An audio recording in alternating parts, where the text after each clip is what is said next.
The Center for Educational Media and the College of Education at Middle Tennessee State University are proud to offer professional development to K-12 educators in Tennessee through our online video library.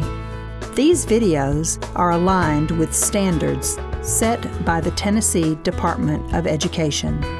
For more professional development videos, check out our website at cem.mtsu.edu.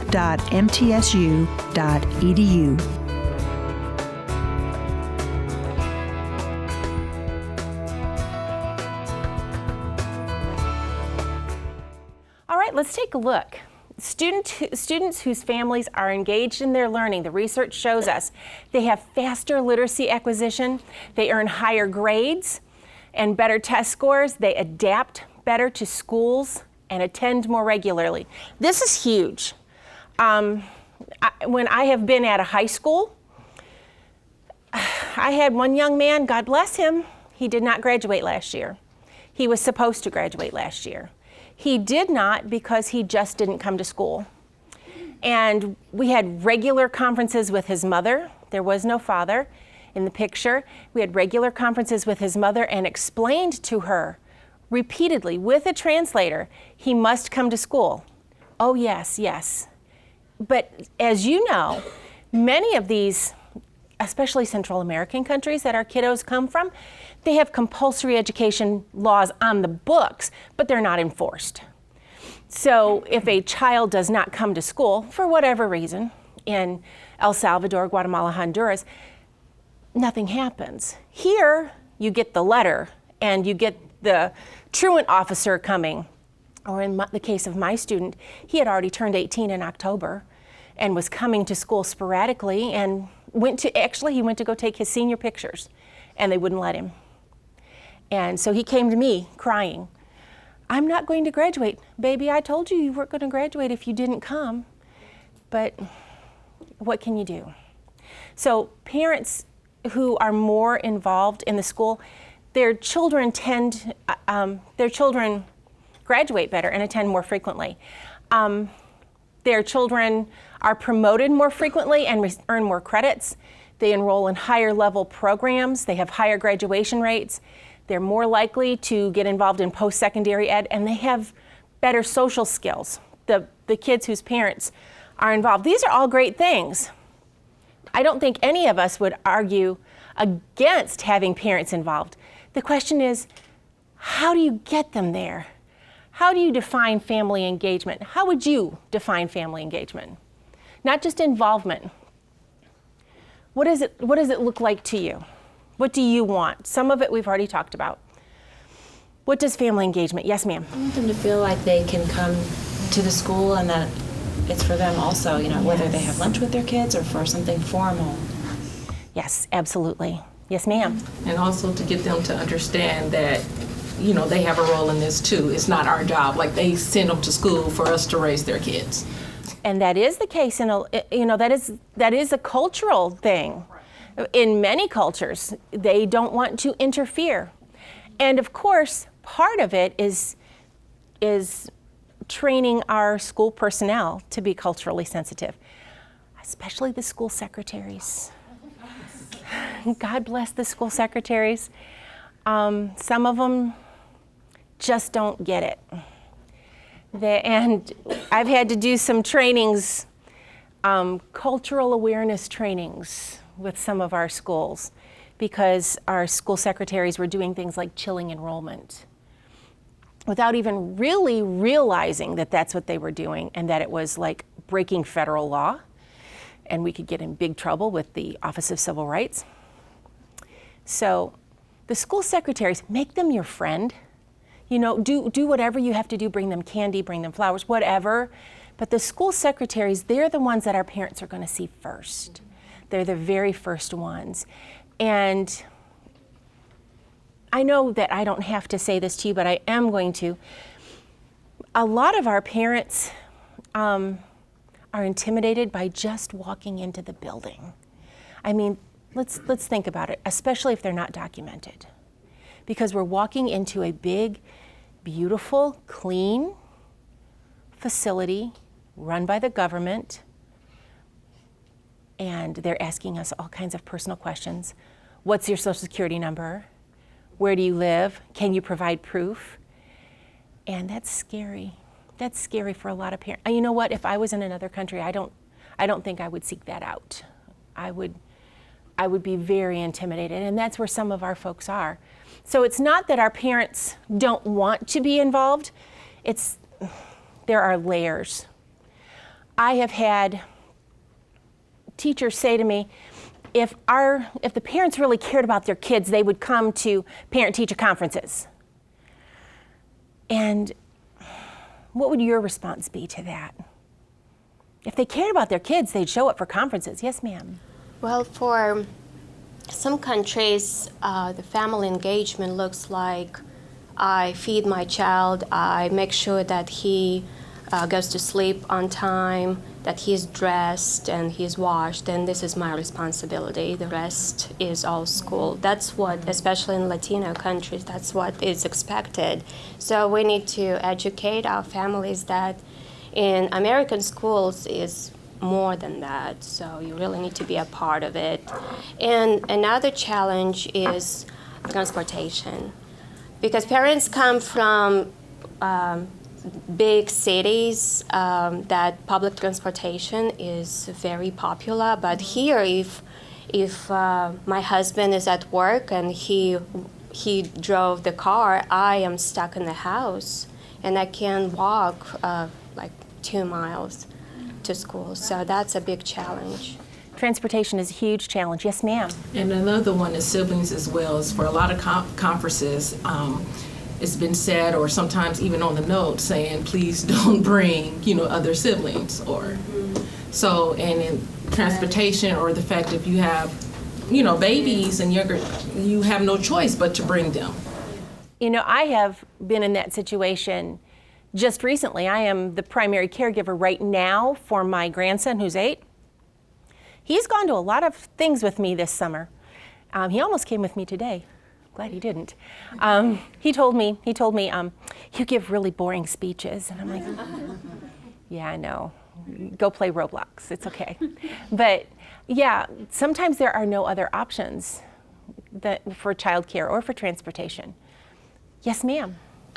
So a friend of mine who was telling me that in her home country, there was no such thing really as appointment times, like for doctors visits, or for, it was a Latino country, so I'm not sure if it's similar, but she said that that they didn't really have appointment times, and so so for some of our newer families that are newer to that culture, then keeping an appointment time of a conference is not something that they're used to doing. Right. So I've learned the concept of time is something we have to be very explicit about and let them know you need to be here. This is a promise that you are going to be here at this time. Mm-hmm. And to my Egyptian families, sometimes I've learned that culturally they'll just show up and want to have a meeting right then. It doesn't matter what time of the day, and get very, very offended if you cannot meet that need. And so, it's not, we can't just meet that need all the time. And so it's, just to kind of kindly explain, that in here we can't do that because we have class, just kind of taking the time, I think, to, because I was kind of bending over backwards trying to meet those needs for a while. And our Egyptian interpreter explained to me, she was like, no, they need to learn. You need to teach them. You need to tell them, what the culture is like here. And I thought that was kind of eye-opening to me, just to, we can respect the culture, but also we need to educate on because that's gonna be the same way throughout their whole school experience. And we want to make sure that we're doing them justice, and I guess and respecting them enough to educate them on the way that school culture is here in America. While you may be bending over backwards to accommodate them, the rest of society will not do that. Yeah. So what better place to learn how to navigate time management? Because I know what you're saying. My daughters are half Filipino. So we have a joke in our family, is it American time or Filipino time? Because Filipino time is like, if you say the party is at 3, that means show up sometime before 6. You know, but American time, if it's the party's at 3, you're there by 2:55. I function much better on Filipino time, even though I'm not Filipino. But I know what you're saying. I know what you're saying. So the definition, the research definition, kind of boils down to this: collaboration between families and educators that accelerate student learning. These are some of the core beliefs that I have gleaned from the research. There is a book called Beyond the Bake Sale. Excellent, gives some really concrete ideas for bringing all families in. And I will be honest with you, a lot of the struggles that our families face, our ESL families, are also struggles for our high poverty families. You know, they may not be able to get to a parent conference at 3:30 in the afternoon because there is no dad and mom work second shift. They may not be able to come to a program that is held at 1:30 in the afternoon, an awards assembly, because they've got to be at their job or they have no one to watch their children. So making other accommodations for our EL parents also helps our other parents that may have struggles that they're not going to talk about. Accessibility is the key. So some core beliefs: all families have dreams for their children and want the best for them. I can't think of a single family that on some level, at some time, hasn't wanted the best for the kids. Even in dysfunctional families, somewhere in there, someone wants the kids to do better. And a lot of our parents come to the U.S. hoping that school will be that change. They may not have had access to education, but they want their children to have that. Case in point, I work with high schoolers and young adults that have significantly interrupted formal education. I had a young man that was a refugee from Thailand, but he was Karen.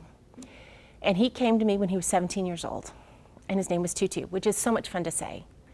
And my grandson would come with me during the summers, and he loved Tutu. Tutu's a real nice kid, but I mean, his name just kind of says it. But Tutu studied English with me for about 2 years. And we practiced interviewing. He worked at Tyson. His very first writing assignment that he completed, the process writing assignment that he completed for me in English, was how to behead a chicken.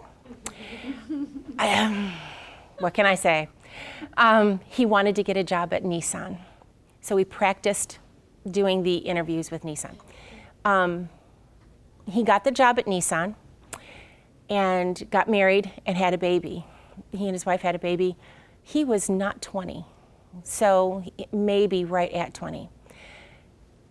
Life happens. He had to drop out of classes. And he contacted me just a few weeks ago and was asking me when classes would start again. And his son is now almost 2, and he was asking me for books for his son. He said, I want my son to be able to do good in school. That's, a quote. I want my son to be able to do good in school. So our parents, even though they may not have access to that themselves, they really want that for their kids. And that was where the Dolly Parton Imagination Library came in for me. Families and school staff should be equal partners in their children's learning, is another core belief. And this can be very foreign to our families.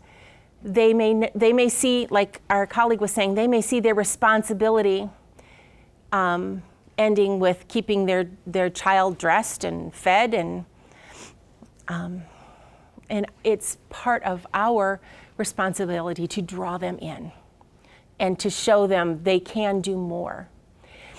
Another core belief: the responsibility for building partnerships between school and home does not rest with the parents. It rests with us, especially our administrators. Some administrators are not always amenable to that. And again, like with the school secretary, as much as you can, and I've worked for some tough cookies, so I understand it's not always possible. As much as you can, draw them in and educate the administrators and the school secretaries, the attendance secretaries, and show them a better way. Yes, ma'am. I have a question on what you just said. As an assistant principal from a rural setting, we don't have a very large ELL population, but we do have one. And some of the issues that I face as an administrator is from some of my teachers who, if you're walking through the hall or passing a classroom, just some of the things you hear them say to those students. And I guess I just want to know how to have conversations with those particular teachers, or should we have some cultural sensitivity training, or because it's just discouraging that some of the maybe the biases that they're or stereotypes that they're playing into when they're interacting with those students or their parents, and it's just something I know that we do need to address, but I just don't know how to do it. What do you all think about that? Yes, ma'am. I would suggest that you consult with your ESL. Do you have one ESL teacher? We share one with, I'm at a middle school, we share one with the elementary and the high school, so we have one for 3 schools. So I would suggest consulting with him, her, and at the get-go, like at the beginning of the year, like when you have your staff meeting, Okay. give him or her 10, 20 minutes to do a sensitivity training, and reminding teachers that these children all are working with at least two languages, and how many of the teachers are. Right. Because Americans are the worst about not learning another language. Most of us only know one language. So right away, putting those students in an elevated position rather than in a degraded position. She or he will have good ideas, and sometimes those teachers are unaware of even what they're saying. Right. Just like the name, they were talking about the names, saying the names correctly. Don't say George if it's Jorge, and just giving them little tidbits like that to start. And then maybe again through mid-year, when other specific issues come up, give that ESL teacher another chance to talk to the staff. This is some other things we hear, or see, or whatever. It'll happen, because teachers love kids. Most teachers are in the field because they love kids, and sometimes it's like racism. Sometimes it's unaware, and once it's brought to their attention, they hopefully will step up and bump up their action, and stop it if it's hurtful. Okay. That'd Thank be my you. suggestion. Thank you.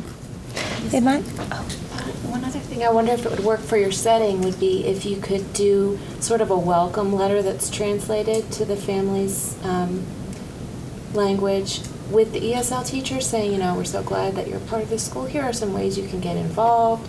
We will have a few events throughout the year. We would welcome you to come have lunch with your child, just so that they know kind of how you can be involved. And if this office staff is passing that letter along, or the classroom teacher is passing that letter along, they know what you're looking for as well, as far as sort of in a more subtle way. They know that you're expecting the families to show up and that you welcome them also. Okay. Yes, ma'am.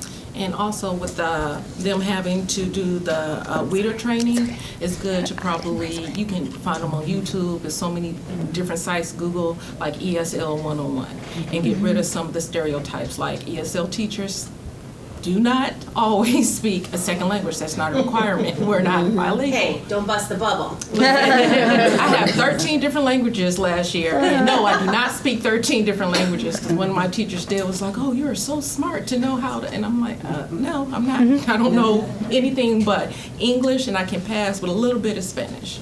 And two, also another stereotype that I see a lot of, and you can find their 5-minute videos of what like not to do, and you know, to get the point across, is the teachers screaming at the kid. Just because you're screaming at the kid is not going to make him understand English. Talk that louder. is like the biggest thing I see. Do you understand it? They're like this. Well, they said yes. Well, no, they always do. They always this say because yes. You're loud, and you know they're intimidated by you. Yeah. So, and that's like the second thing that I see all the time is them getting louder and louder. That's not going to make them do what you want them to do. Right. They don't understand. You have to show them. You have to model. And for some reason, they think ESL is like this foreign entity with elementary. I've only done like elementary. Just like you model with your other students, it's the same thing. They think it's like something, you know, like different and foreign. You model with the kindergartners, the first grade, the second grade, hands-on. That's all you have to do. You might have to be a little bit more hands-on and a little more, put a little bit more emotion to it some of the times, but they'll get it real quick.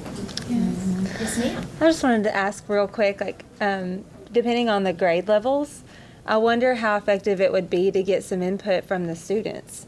And like maybe something like have the students answer, like, you know, maybe just privately, like, and you could share it in the meeting, like, I feel different when, or I feel, I feel, you know, yeah, if they're older and they're a little bit more mature, because I mean, younger students may not realize that they are different yet. Like they may, and you don't want to label them different without them having that.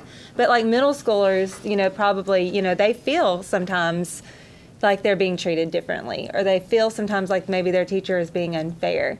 So maybe having them just kind of share and just saying, hey, you know, we want to teach our teachers how to be, how to treat everyone equally. We want to teach our teachers how to,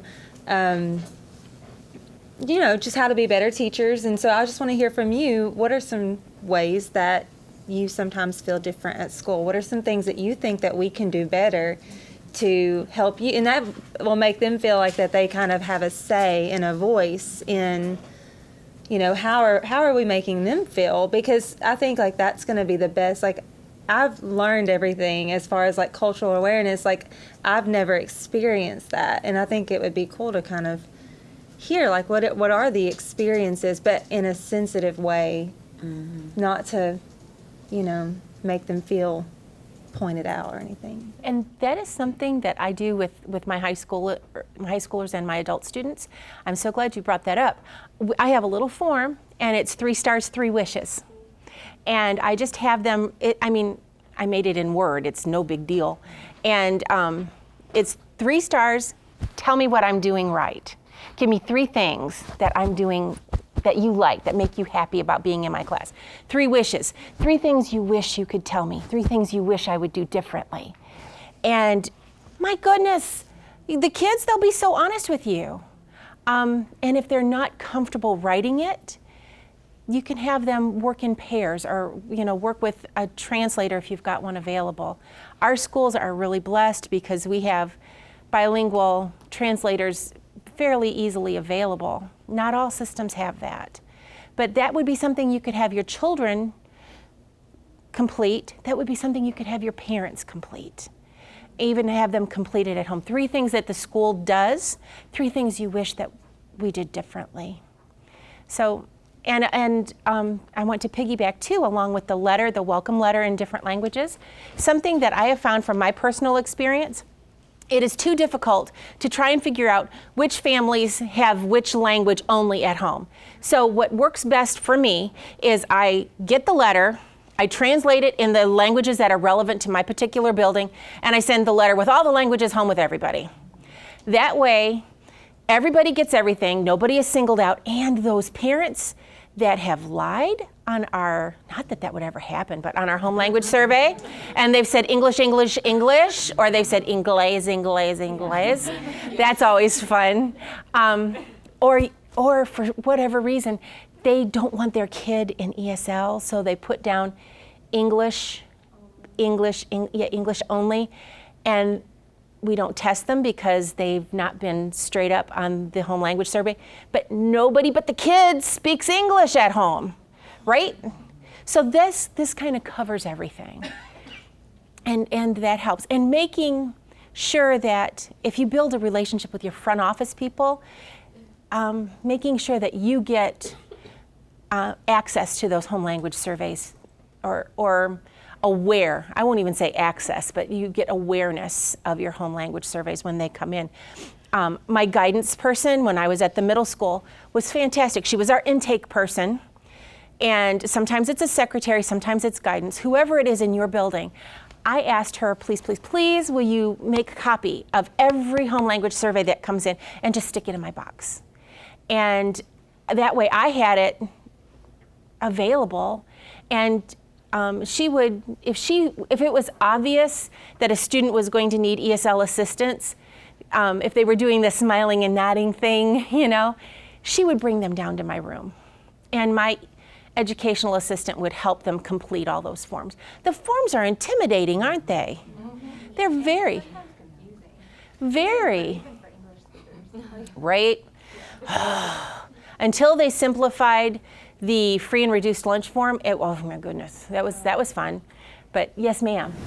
Our county is going online for all registration, and I have a huge concern this year, as in all this information entered, who's really looking at what's put in? So if the parent clicked yes, second language, or another language is spoken, before we had our color was a half sheet colored paper, so anybody that saw that sheet knew, okay, that I'm supposed to do something. What was it? So it would go in a special place. Well, I don't know what's going to happen this year because there is no more half sheet salmon colored paper. So how are we going to know who our ESL kids are? Yeah. And we are like 21 schools, which is not a lot because I know other people have bigger districts, but I'm just, at least I had something that I can go after and find that kid. I have nothing. So it's like, ooh. We did that last year, and something I would suggest is letting your teachers know to kind of be your filter. Here's the thing that we see, and that's great, but they're like, oh no, Juan, oh, he speaks great English. Well, he's wonderful. And I told them, and then I'm like, okay, that's great. No, you don't need to test him, Juan. Look, he's talking. And I said, that's great, but we really need to see what his academic English is like. No. They're like, look, it's perfect. Yeah, it's the same thing, but I tell them, like, at open house, if their parents, you don't want them to, like, racially profile people, but at the same time, like, if you have any suspicion that their parents may speak another language at home, I still need to know.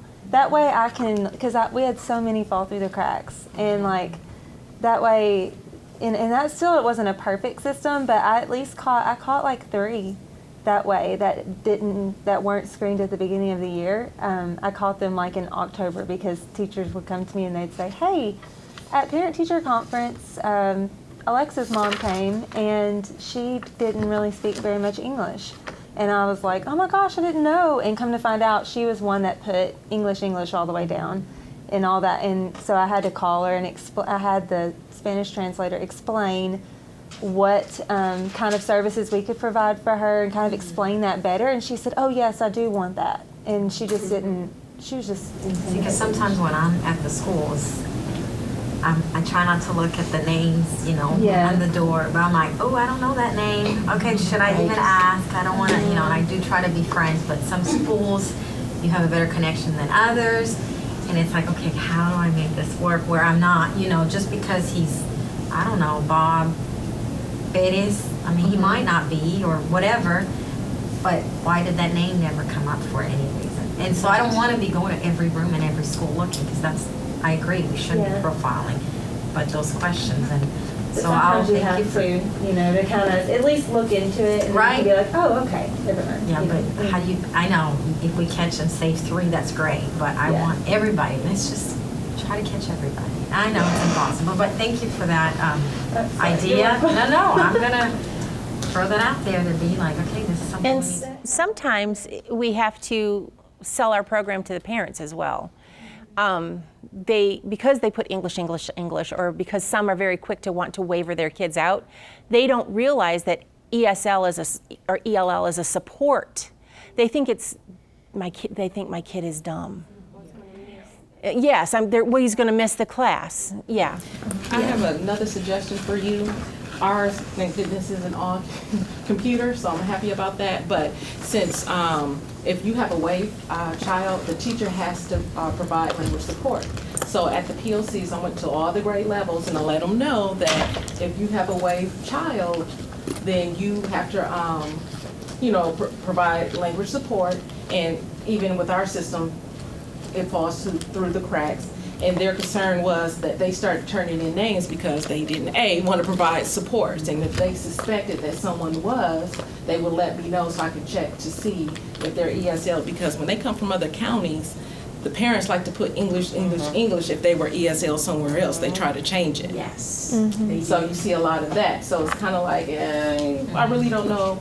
And once I did that at their PLCs, I got all the names. Unfortunately, it is kind of like profiling, but at the same time, you have teachers, for whatever reason, they're turning in the names too. Yeah, and the W's, Yeah. we know, because, we have the meeting, is like the new students that are coming in and doing the online thing that's my big concern, because I think those we know, and we're working something that will help with that idea. Yeah, because we So don't thank always you. know, because when they look in Rutherford County, everyone from Metro is moving down, and you'll get the home language surveys, but you have to check because they change them. They change them. I don't think I had one student at the end of the year last year that came to me that didn't mark another language. They had English, and all year they were in ESL in Metro. So it's like when they transferred over in Rutherford County in May, they're all of a sudden English. Yeah, so. And they didn't even have WIDA scores, right? So, yeah.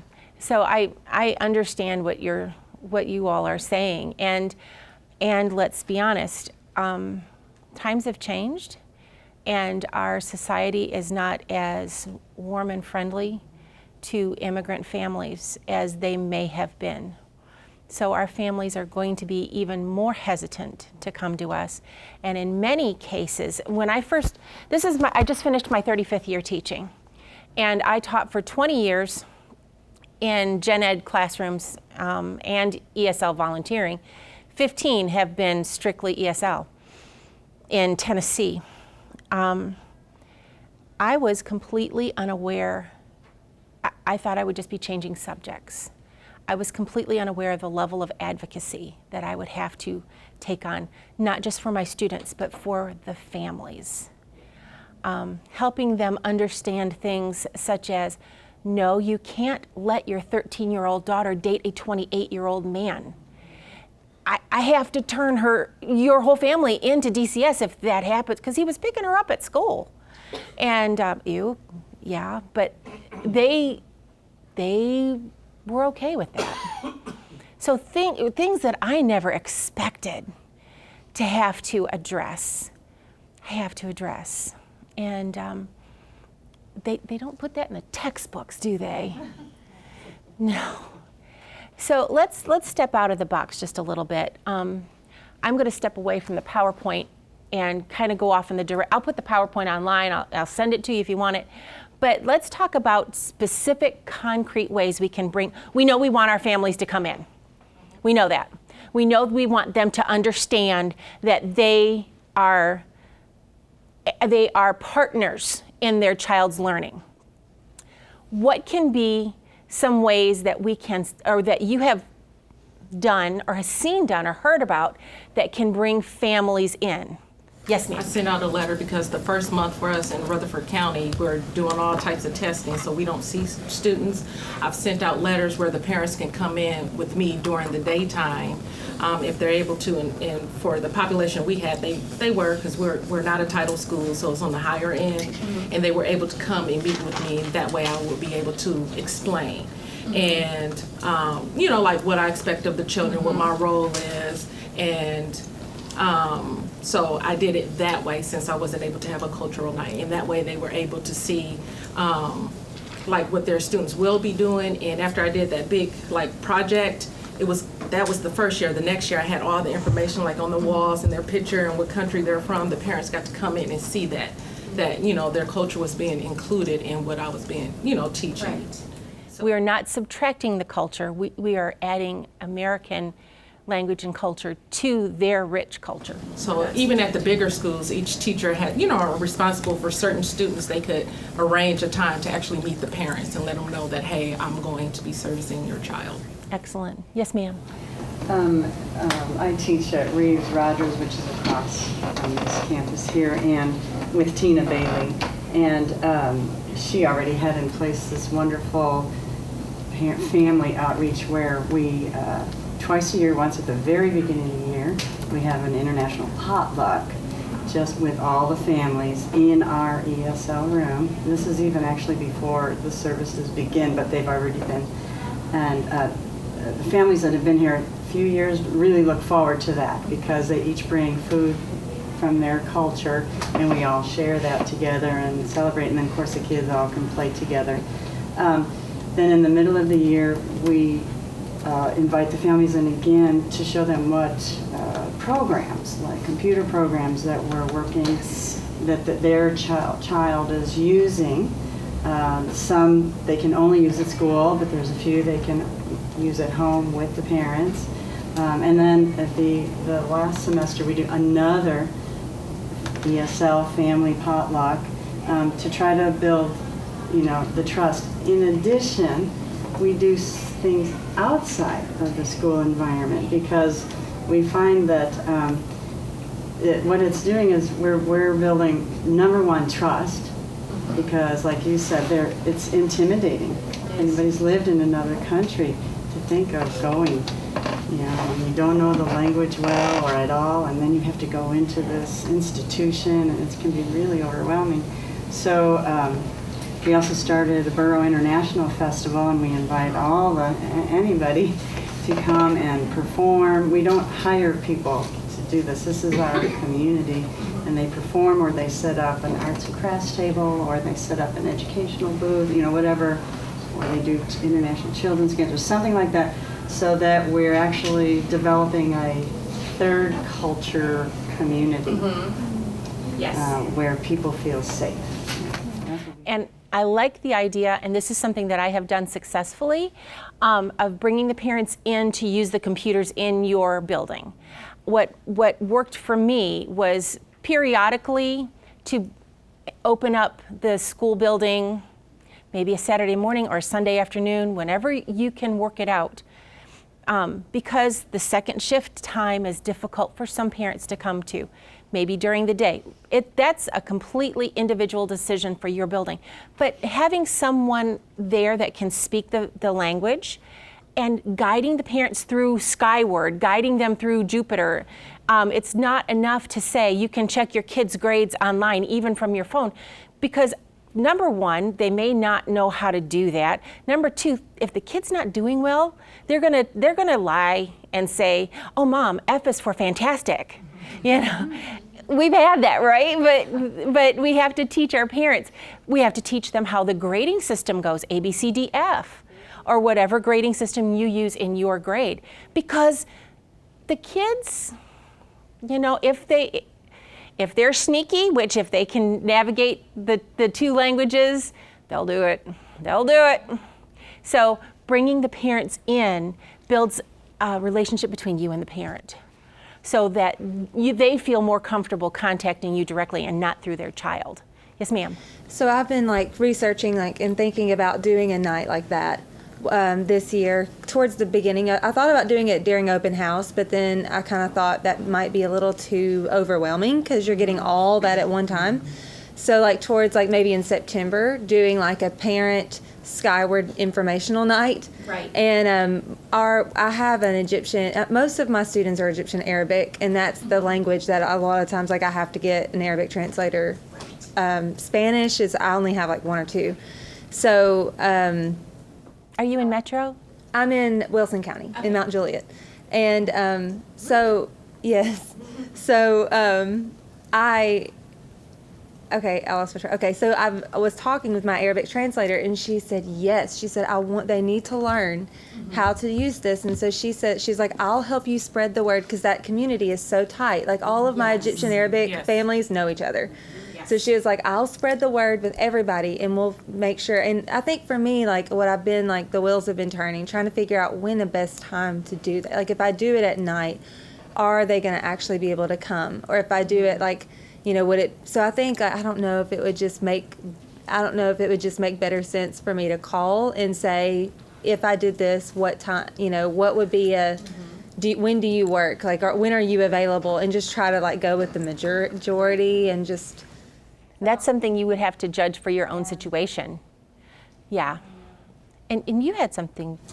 I had just a question. How often do you do that? Is the computer thing like a one-time thing? Or No, I did that like 3 or 4 times a year. Yeah. And another thing that we did that was pretty successful with my group is we would do things out of the box. We did health fair.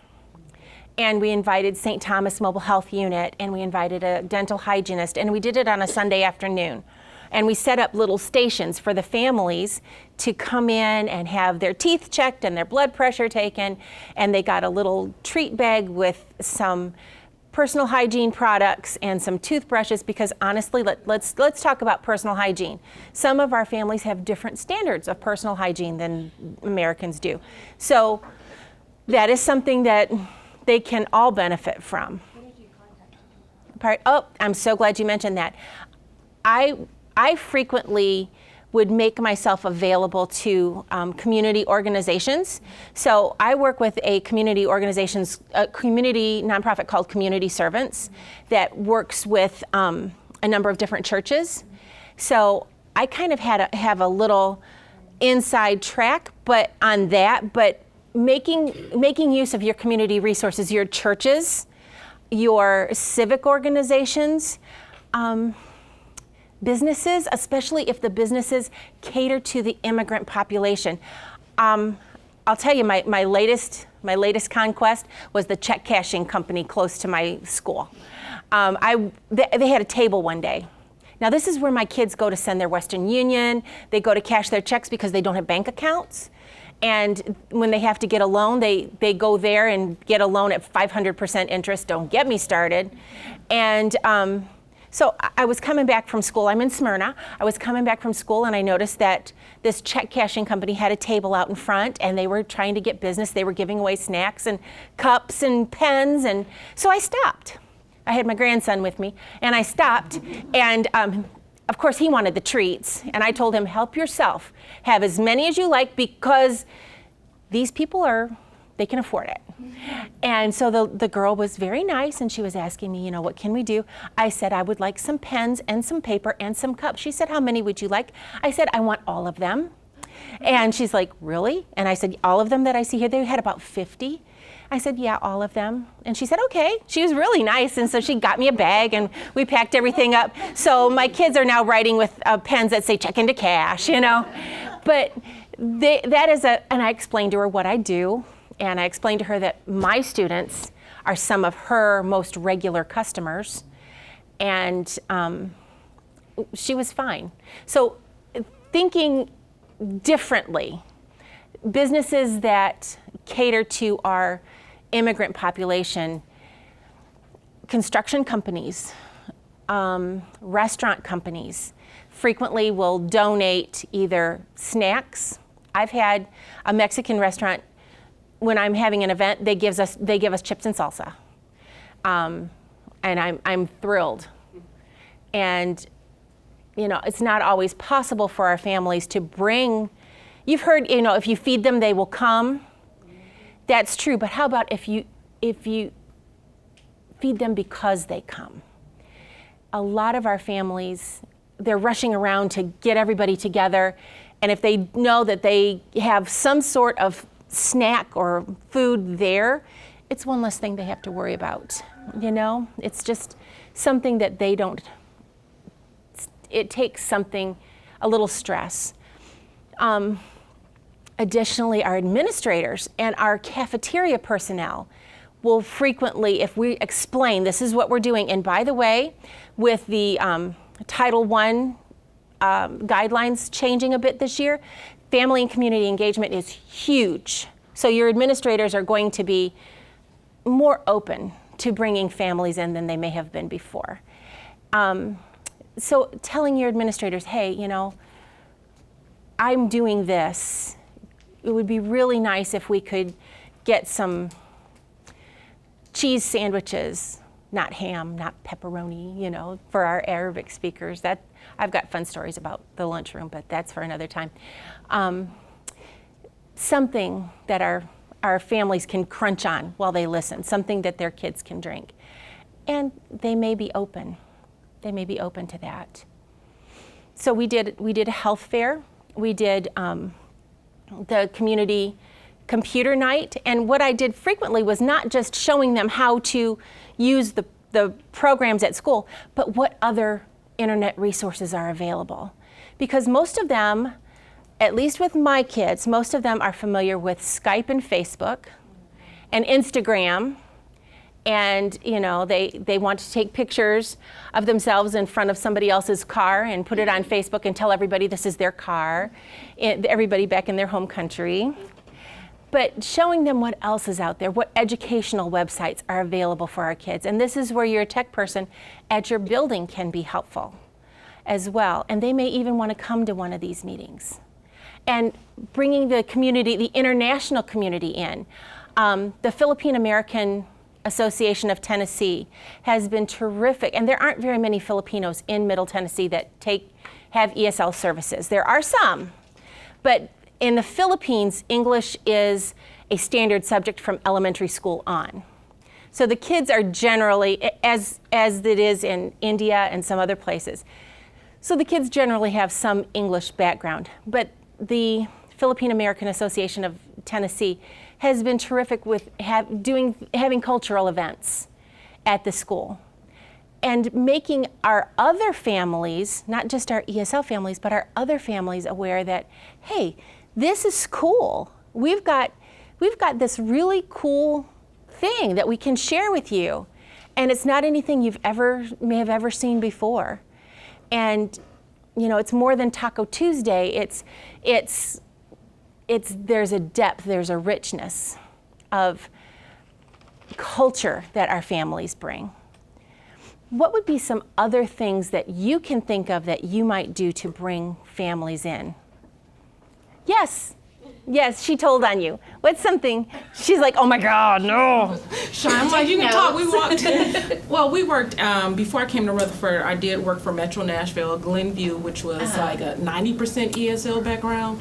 And a lot of the activities that you are saying, like the international night, were things that we had incorporated in the beginning. Now, I left before right when the new principal came, so I'm not sure what they did after I left, but the community was involved. We used to be the lighthouse. So they came to us for translations, and we had the neighborhood church, unfortunately burned down a couple years ago, that would come in and do a lot of things that the families needed help with, like reading electric bills, anything like in English. It was a large Egyptian population. Most of my students came from Glenview. Oh yeah, so came from Glenview, but we were real good at making the families feel wanted, like.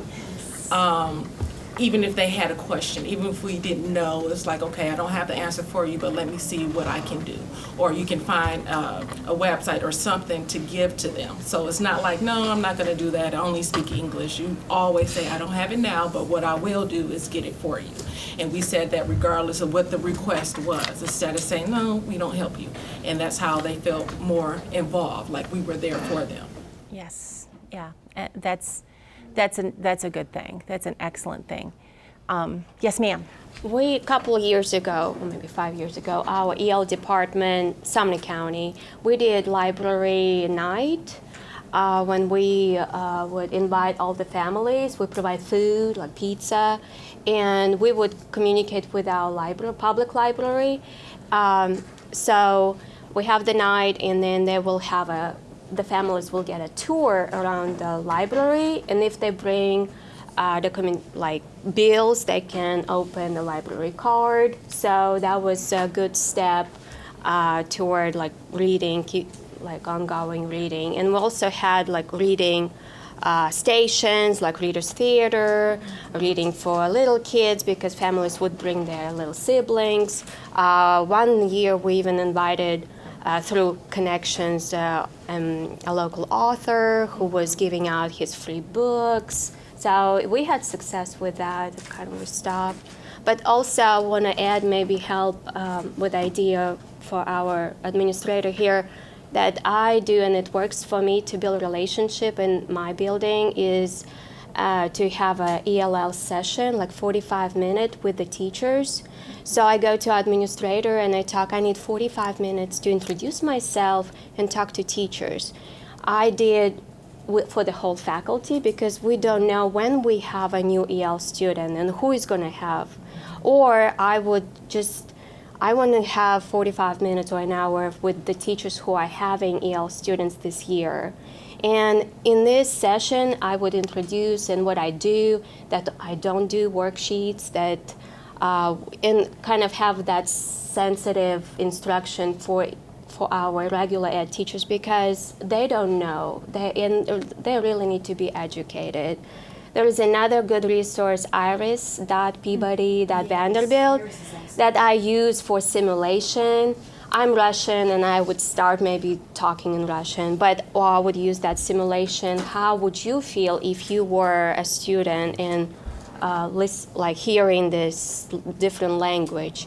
So little by little, but regular teachers, they're getting better, but we need to educate them and give them resources. And I love the IRIS website. It's through Peabody Vanderbilt. So if you Google Vanderbilt IRIS, it'll pull up. ELL module of vocabulary instruction. I use that with my undergrads in, what is it? IRIS, IRIS, and it's through Vanderbilt Peabody. I don't have the URL, but I use that with my undergrad and sometimes my initial licensure university students to do exactly what our colleague was talking about. And it's already done for you. The modules are made. So you can tailor them to what you need and you don't have to start from scratch. Free and available to anyone? Yes, absolutely. You don't have to be Yep. And you would use this for teacher training, like for cultural sensitivity and like when you do it with your teachers? I would get just pieces of that. The module is long. It has maybe 15 different pages and video and audio embedded. So I would just get maybe simulation or another thing that we need to keep our instruction cognitively demanding, not just like word search, but cognitively demanding, but language supported. So just little pieces that I would share with teachers, and then I will share, well, this is the module resource that you do at your own time. Or if you have like, if we work with really novice teachers who like first year teachers, they really want to do good but they don't know how, I would create maybe EL PLC, and we would just work together and we would modify PowerPoints, make them language scaffolded. And I think that if you have new teachers, it should be ongoing throughout the year, not just like one meeting. Yeah, you are the resource person in your building. You are the specialist. So take that role on, take it seriously. You have more knowledge of second language acquisition than many people that you are working with, many if not most. So definitely the online resources help. Community organizations such as Conexion Americas, even though they're in Nashville, they don't care. They will let you come to their building. They'll give you online resources. They will give you suggestions and of how to draw families in. Conexion Americas, Conexion, Americas with an S on the end. And they're here in Nashville. They work with the state now. They started as a little tiny civic organization, but they've grown a lot. And what will they do? What do they do with the schools, or what is their? Well, they will give you training that you can take back. They will give you materials. They'll let you come and see they've got a beautiful facility, and give you ideas of how you can bring people in and involve the community. Beyond just the check cashing places and other places that our students frequent, but churches. Churches, for the most part, want to help kids.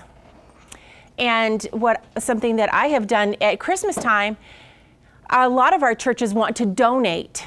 Well, the thing is, we get a lot at Christmas, but we don't get any other time. So I personally will hide some of that stuff in my cabinets and then parcel it out to the kids as it's needed. We've had churches that would give us coats, food boxes, school supplies, anything that would help the kids. No matter how that particular organization feels about immigrants and refugees, for the most part, they want to help kids. So if you can present it to the outreach directors of different churches that you come in contact with, ministry coordinators, those are the folks that would be most likely to be in a position to be helpful. Another thing that we've done successfully is moving parent conferences from the school to their community. Transportation, yes. Transportation is an issue, but if you've got a family, if you've got a community that is pretty much localized in one geographic area, I work in Smyrna, and so a lot of my families are in Wary housing, and we have chalet apartments. A lot of our families are there.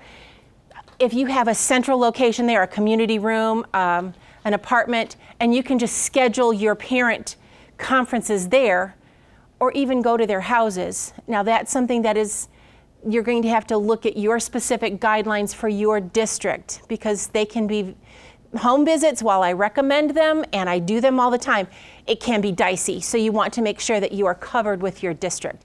Some districts have a policy that you don't go by yourself, you don't go at certain times of day, you don't carry students with you in the car. Whatever your district is, that's fine. But moving the place for parent conferences, moving it to a church building. Someone was saying that frequently our families all know each other. Well, sometimes they were in the same refugee camp together. Sometimes they all go to the same church. And why not bring that church in? Why not say, will you let us have a workshop here? It's not as intimidating as going to the big, beautiful school with lots of government officials. And you know, the added benefit is there's always a church lady or two that wants to make a cake or cupcakes or arroz con pollo, something. So bringing your churches in and your civic organizations and being visible in, first of all, in your school, making sure that the teachers know who you are. For me, that doesn't come naturally. I would much rather be in my own little corner with my own little students and let the rest of the world go deal. That might have worked at some point. It doesn't work anymore. We have to make sure that they know who we are and what we do and how we're here to help their kids. And if, again, like our colleague was saying, if we have families that choose to waiver their students out, the teachers need to know that they are then responsible for the language instruction of those students and their scores. And a lot of times the teachers get on board real quick. Well, we really want them to be in ESL.